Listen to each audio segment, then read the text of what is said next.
Ma'asyiral muslimin rahimakumullah. Kullu nafsin dha'iqatul maut, setiap yang bernyawa pasti mengalami kematian. Artinya kita semuanya yang hidup, siapapun orangnya, makhluk apapun pasti akan mendapati kematian. Oleh karena itu, sebelum kita bertemu dengan kematian, sebelum kita mengalami kematian itu sendiri, mari kita simak sebuah penjelasan tentang sakaratul maut yang tertulis dalam kitabnya Imam Ghazali yang sangat terkenal, yakni kitab Ihya Ulumuddin. Ihya Ulumuddin juz 4 halaman 448 Maktabah Darul Ihya. Bencana-bencana besar dalam mengalami kematian ada 3. Yang pertama adalah dahsyatnya pencabutan ruh, seperti apa yang telah kami sebutkan. Dalam kitab Ihya karya Imam Al-Ghazali diterangkan, ada 3 bencana besar yang akan kita hadapi ketika ajal menjemput. Yang pertama adalah dahsyatnya pencabutan ruh. Bencana-bencana ini belum ditambah bencana yang dibikin sendiri oleh orang-orang seperti sakitnya berpisah dari istri yang masih cantik, harta yang melimpah, dan lain-lain. Untuk mengetahui pembahasan bencana dahsyat yang pertama ini, maka kita ke juz 4 halaman 445 yang memakan hampir 4 halaman. Wa'lam anna syiddatal alam fi syakaratil maut la ya'rifuha bil haqiqah illa man daqaha wa man lam yadukha fa innama ya'rifuha illa bil qiyas illal alam allati adrakaha wa imal istidlalu bi ahwalin nasi fin nasi ala syiddati ma huwa fihi. Langsung saja saya artikan. Ketahuilah olehmu, sungguh dahsyatnya kesakitan dalam sakaratul maut itu, orang tidak bisa mengetahuinya secara nyata kecuali orang yang merasakannya atau mengalaminya. Dan orang yang tidak merasakannya, maka dia tidak bisa mengetahuinya kecuali dengan kias kepada kesakitan-kesakitan yang dia bisa menyaksikannya.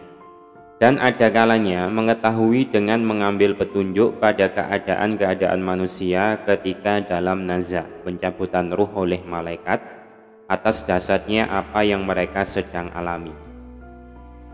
Maka adapun kias yang bisa disaksikan darinya adalah bahwa sungguh setiap anggota badan yang tidak ada ruh di dalamnya maka tidak akan merasakan sakit. Maka ketika ada ruh di dalamnya maka baru bisa merasakan sakit. Maka yang merasakan sakit adalah ruh.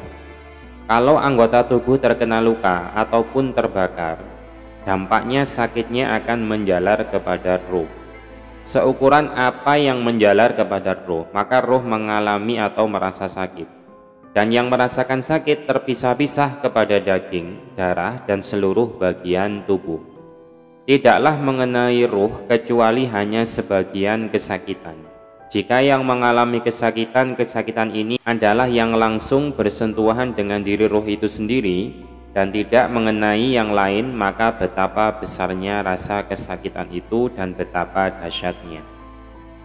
Nazak atau pencabutan ruh adalah suatu ibarat dari sesuatu yang menyakitkan yang turun pada pribadi ruh, kemudian menenggelamkan seluruh bagian ruh, sehingga tidak tersisa satu bagian pun dari bagian-bagian ruh yang menjalar menyebar jauh dalam badan kecuali sungguh benar-benar kesakitan menempatinya. Andai sebuah duri mengenai badan, maka kesakitan yang menemuinya sungguh hanya berjalan pada satu bagian ruh, yang bagian ruh tersebut terhubung pada tempat yang terkena duri. Dan sungguh dampak terbakar jika tubuh terbakar menjadi besar karena sungguh bagian-bagian api menyelam masuk ke dalam semua bagian-bagian tubuh. Maka tidak tersisa satu bagian pun dari anggota badan yang terbakar, baik zahir maupun batin, kecuali api mengenainya. Maka bagian-bagian ruhaniyah yang tersebar di seluruh bagian-bagian daging merasakan kesakitan dari pembakaran api ini. Dan adapun terluka bedah, misal terkena senjata tajam, maka sungguh hanya mengenai tempat yang besi mengenainya saja. Maka derita sakit luka karenanya lebih rendah, lebih ringan daripada terbakar api. Sakit pedihnya naza, dicabutnya ruh, menyerbu ruh itu sendiri dan menenggelamkan seluruh bagiannya. Ruh ditarik, dicabut dari setiap syaraf, dari saraf-saraf tubuh, dan dari setiap bagian dari bagian-bagian tubuh, dan dari setiap sambungan dari sambungan-sambungan tubuh, dan dari pangkal tiap rambut dan kulit, dari belahan rambut sampai telapak kaki. Maka janganlah kamu bertanya tentang penderitaan dan kesakitannya. Sehingga mereka para ulama berkata, sungguh kematian itu lebih dahsyat daripada dipotong dengan pedang, lebih dahsyat daripada digorok-gorok atau dimutilasi dengan banyak gergaji, lebih dahsyat daripada digunting-gunting dengan banyak gunting. Karena sungguh terpotongnya badan oleh pedang itu hanya menyakiti karena badan yang terpotong tertaut dengan ruh. Bagaimana ketika yang direnggut, yang ditandangi langsung adalah ruh itu sendiri. Dan sesungguhnya orang yang ditebas masih mampu meminta tolong dan menjerit itu karena masih bertahan kekuatan di dalam hatinya dan di dalam lisannya. Dan sesungguhnya terputusnya suara orang yang sedang mengalami kematian dan terputus jeritannya, tidak menjerit atau berteriak-teriak, itu karena dari dahsyatnya dia merasakan sakit. Karena sungguh penderitaan benar-benar dia telah sampai puncak dalam penderitaan, dan terus naik penderitaan itu pada hatinya dan sampai pada setiap tempat darinya. Maka dahsyatnya penderitaan naza telah memusnahkan segala kekuatan dan melemahkan segala anggota badan. Maka tidak tersisa baginya kekuatan untuk meminta tolong. Adapun akal, maka dahsyatnya penderitaan naza telah benar-benar menghilangkan kesadarannya dan membingungkannya. Adapun lisan, maka dahsyatnya penderitaan naza telah benar-benar membisukannya. Dan adapun anggota-anggota badan, dahsyatnya penderitaan naza telah benar-benar melemahkannya.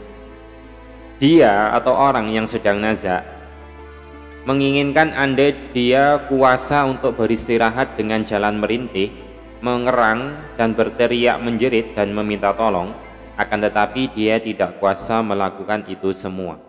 Maka jika masih tersisa kekuatan padanya orang-orang yang sedang naza, dia akan mendengar darinya ketika dicabutnya ruh dan ditariknya ruh suara lenguhan dan suara berkumur dari tenggorokan atau bahasa Jawanya ngorok dari dadanya, dan benar-benar telah berubah warna kulitnya dan berubah warna seperti debu, sehingga seperti sungguh muncul debu darinya.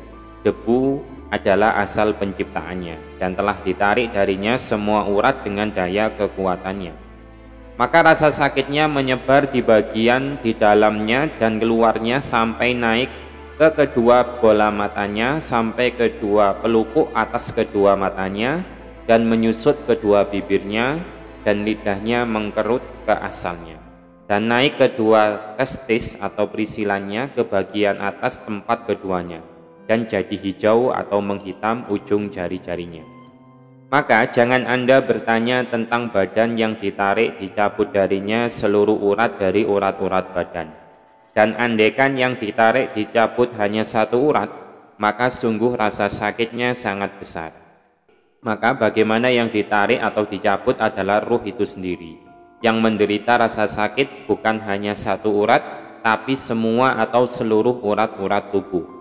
Kemudian matilah setiap anggota badan dari anggota-anggota badannya secara bertahap. Maka menjadi dingin pada permulaannya kedua telapak kakinya, kemudian kedua betisnya, kemudian kedua pahanya. Dan pada tiap anggota badan ini mengalami sakarat pati setelah sakarat pati dan penderitaan setelah penderitaan, sehingga sampai sakarat pati ini ke tenggorokan. Maka ketika itu berlangsung, maka terputuslah penglihatannya dari dunia dan ahlinya atau keluarganya, dan ditutup baginya pintu taubat, dan duka cita, kegagalan dan penyesalan menyelimutinya. Dan telah bersabda Rasulullah SAW, Diterima taubat seorang hamba selagi hamba itu belum berkumur-kumur dalam tenggorokan atau ngorok. Wallahu a'lam. Semoga kita semuanya nanti diberi kemudahan dalam menjalani sakaratul maut. Allahumma hawwin alaina fi sakaratil maut wan najata minan nar wal afwa indal hisab. Ya Allah, mudahkanlah kami semuanya yang mendengarkan, semua umat muslim dalam mengalami sakaratul maut. Kemudian Engkau maafkan kami, Engkau ampuni kami, Engkau mudahkan kami dalam menjalani hisab nanti di hari kiamat. Amin Allahumma amin. Ini masih ada kelanjutannya karena banyak. Wallahu a'lam.